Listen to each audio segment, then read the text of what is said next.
Check, check, check. Check, check, check.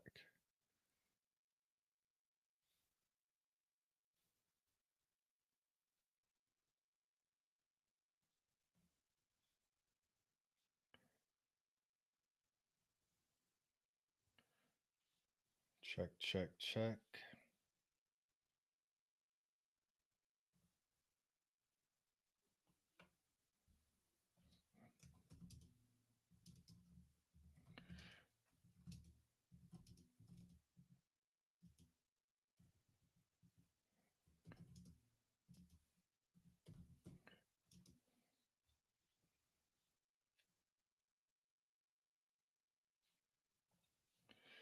Bear with me here 1 second, family.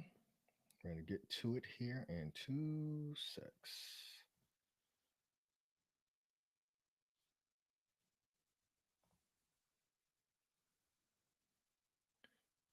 Make sure we throw the link in here for our people on Facebook to be able to join us.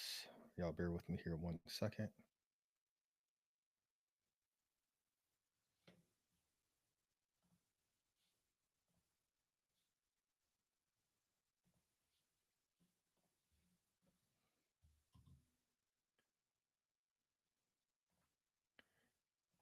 Okay, let's work.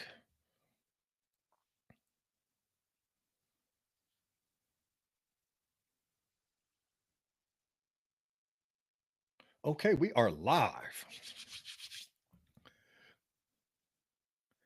Everything looks good. Check here. Check, check, check.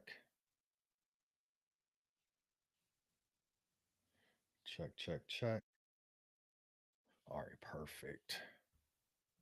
All right, family, let's go ahead and get to it. Bear with me here.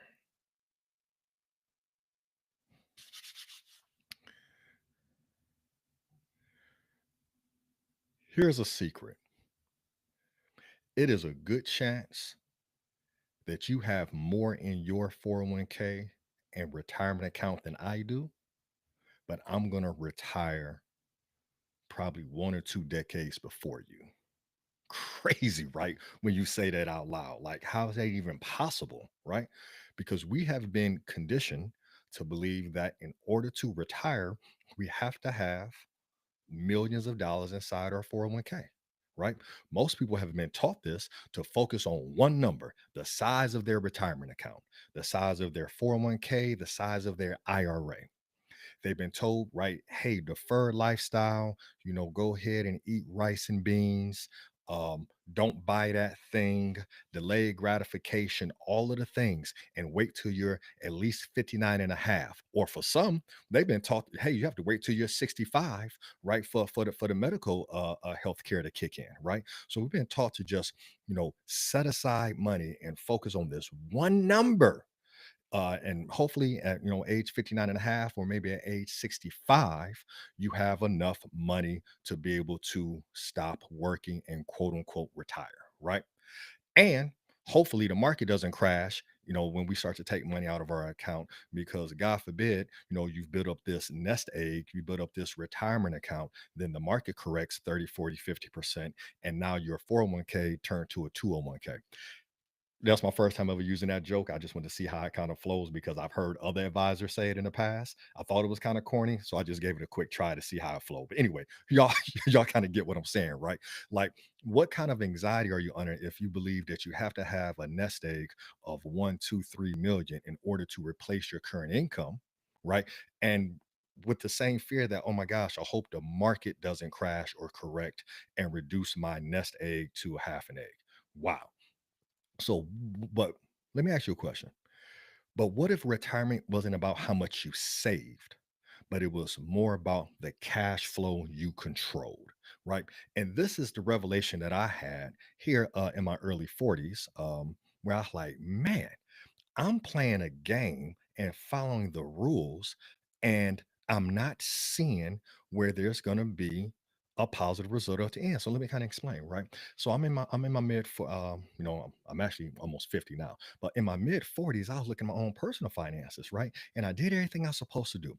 I stayed out of trouble. I stayed out of jail. I went to college, got multiple degrees, learned a skill, got a job in corporate America, right? Helping people out, right? Making good income. Why am I having anxiety about retiring? So in my early 40s, I'm looking at my nest egg and I'm like, this is not enough for me to replace, the lifestyle that I'm currently living, right? So I'm like, okay, am I going to have to reduce my lifestyle in retirement? Am I going to have to go tell my wife, like, hey, babe, you used to eating out at great restaurants. We can no longer do that. Hey, children, we know we like to vacation 4 times a year, but our nest egg isn't big enough in retirement to be able to do those things. I'm like, whoa, hold on, something's not right here. Something's not right. So I started to get my head wrapped around a couple things. And this is when I had the realization. I said, okay, because of life happening, I don't have a huge nest egg. I do not have a huge retirement plan. So saying in 2007 and 2009 hit, lost a $4 million real estate portfolio when the markets crashed, right?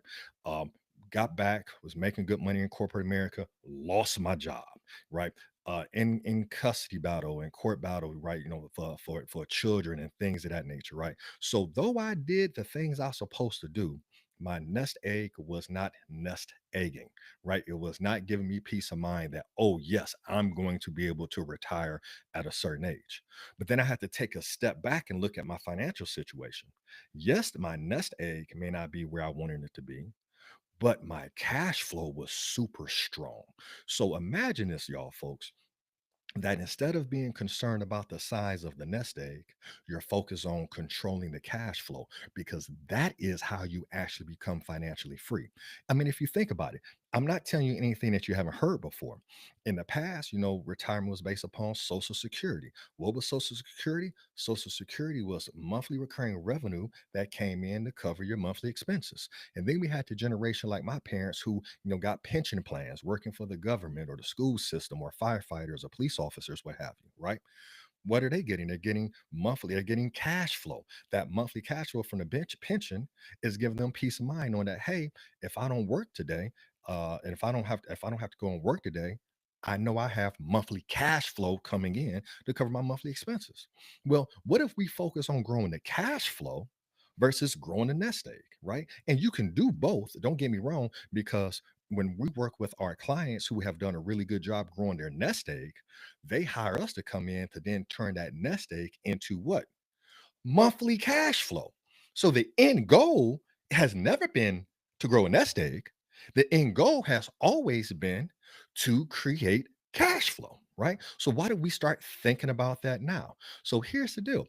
In order to retire, or what we like to call work optional, you don't need millions in a retirement account. The reality of it is, based on the data that we've seen, most Americans don't have enough in their retirement account to cover 1 year living expenses. Like, let this sink in for a second. If you wanted to have $5,000 a month to live off of, you would have to have close to $1.2 million in a 401k in order to draw down, 5% or $60,000 a year or $5,000 a month.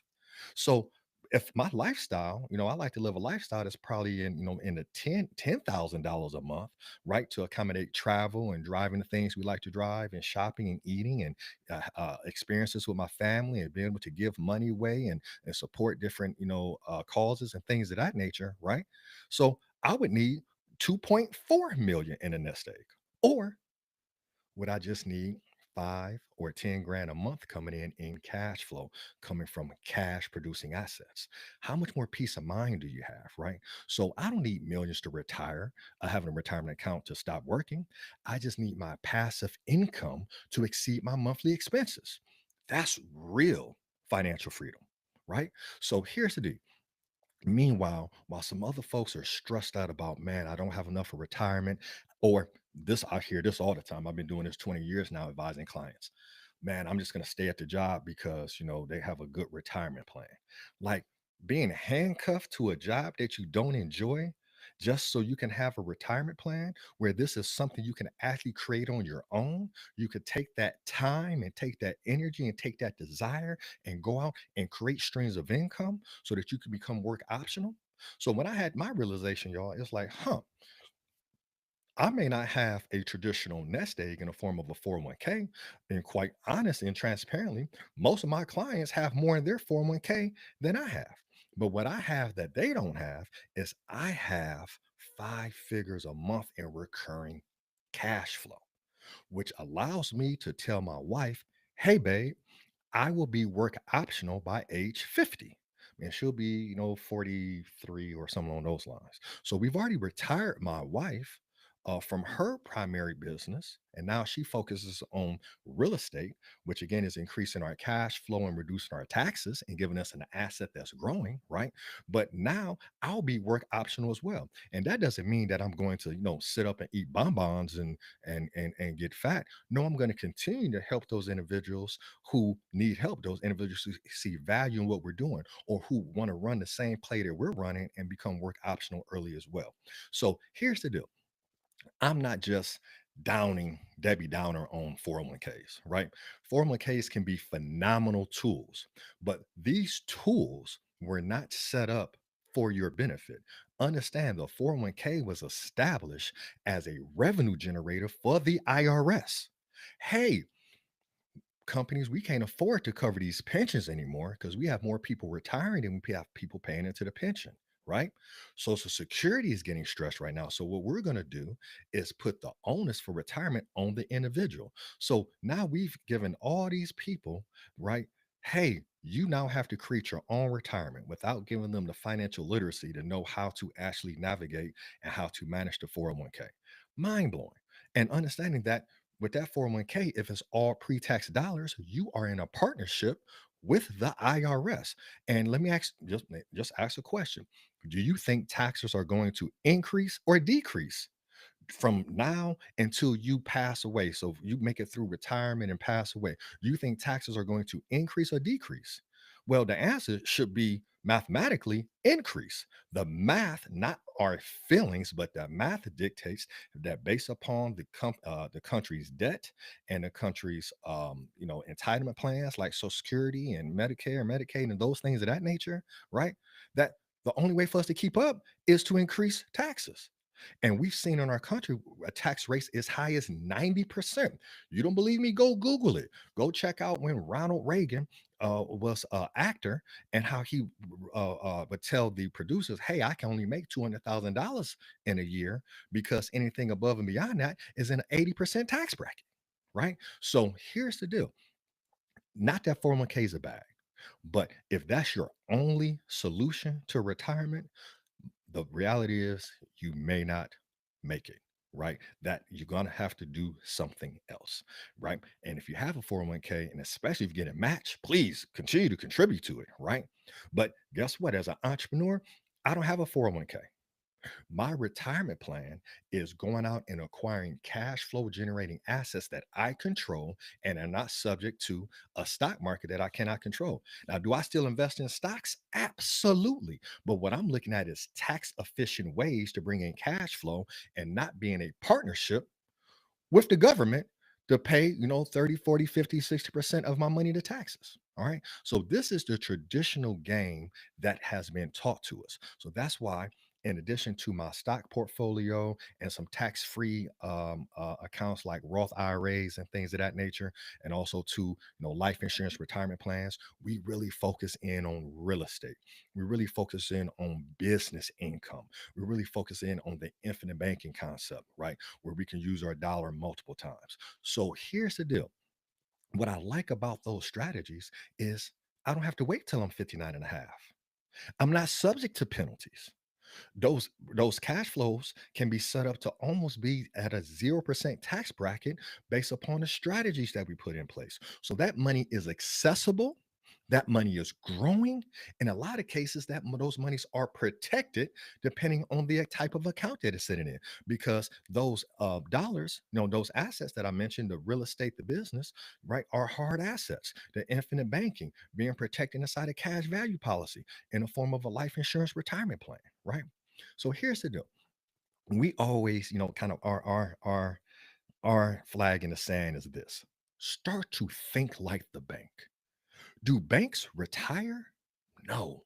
They lend and earn interest. They understand how to make the money in the margins, right? So we use the same strategies that the banks use. We use life insurance as a place to store cash. We understand leverage to increase velocity, where we can have $1 growing on our left hand pocket and use that dollar to get access to capital to acquire cash flow generating assets on the right hand pocket and then do that again. So now we're creating velocity, right? We look at what we actually own, right? Because we want to own the cash flow. We don't want to rent the cash flow. We want to own it. So I'm not chasing a nest egg number. What I'm doing is building a system that pays me every month. I'm building a cash flow system that I know, hey, if I wake up on January 5th and my monthly expenses are 5,000 a month, if I have $6,000 a month coming in from multiple streams of income, looking at my Millionaire Mountains, real estate, entrepreneurship, infopreneurship, and traditional, non-traditional investments, well, then I know all is good, right? I'm financially free. All right. So that's what we actually should be measuring, not, oh my goodness, I got to get my 401k up, right? Again, you should be measuring, hey, how do I measure my wealth? Your wealth is measured in freedom, time ownership, and cash flow. An easy way to measure how much wealth you have today, right? And again, I'm going to break this down. I'm not anti 401k, but I am anti how the way we've been taught to depend on the 401k. Okay. Or the retirement plan. But this is one way to measure your wealth today. If you stop working today, how long could you maintain your quality of life? Think on that for a second. Think on that for a second, family. If you were to stop working today, how long could you maintain your quality of life? Right? If and it's funny because when I speak in front of crowds, I always ask this question, right? And we're here, I act like, hey, could you maintain your quality of life for a year? So I was like, ooh, that's a stretch. Could you do 5, 10 years? Ooh. Some folks be like, man, Perry, I got 30 days. And every once in a while I hear somebody say, hey man, I got 24 hours. I'm waiting for that direct deposit to hit today. And if it don't hit today, it is all bad out in these streets, right? So here's the deal. That's how you measure how much wealth you have. If you're measuring your wealth on the size of your 401k that's invested in the stock market that could be cut in half at the drop of a dime, well, then you're going about this incorrectly. You want to measure your wealth in freedom, time ownership, and cash flow, family. Y'all hear me? All right. So you want to ask yourself these questions like, hey, how much of my income is passive or semi passive, right? How long could I go without working? And also, too, with the cash flow I have coming in, how is it going to be subject to taxes, right? If you're bringing in a dollar and 50% is being taxed, you only get 50 cents. So how are you looking? So those are the questions that you have to ask yourself. Again, how much of my income is passive? How long could I go without trading my time for money working the job? And how much of this money that I'm receiving is going to be taxed? Right? Y'all, this is why your retirement account is probably larger than mine, but I'm going to retire 10 to 20 years before you do. And I'm not saying that to brag or boast anyway. It's just I got the cheat code. I figured out the math. I started to pay attention to what was really important. What's really important wasn't the size of the nest egg, it was the strength and the control of the cash flow, right? And I want you to experience that too. So hope if this video was if it opened your mind up to a different way of thinking, if it gave you actually hopefully some peace of mind, right? The same peace of mind that I was looking for when I was looking at my 401k balance and my retirement account balance and like, oh shoot, this don't look good. I'm working the numbers. Okay, am I going to be retired at 60, 65, right? And I'm like, okay, well, just based on where I am right now, I could retire at 65 using a traditional method, but it's going to be tight. And I'm going to be dependent upon Social Security, which may be getting chopped down based upon the debt of the country, right? So I don't want to be dependent upon things that I can't control. Quick story. lost my last corporate job on July 8th, 2014. And I remember, going through, the remorse and the grief of losing a job and highest paying job I ever had, making really, really good money. And I remember, kind of having a conversation with myself. And I said, I never, ever want to be in a position again where someone else dictates how I can provide for my family. And that's when I decided I would never go back and be dependent upon a job or an employer.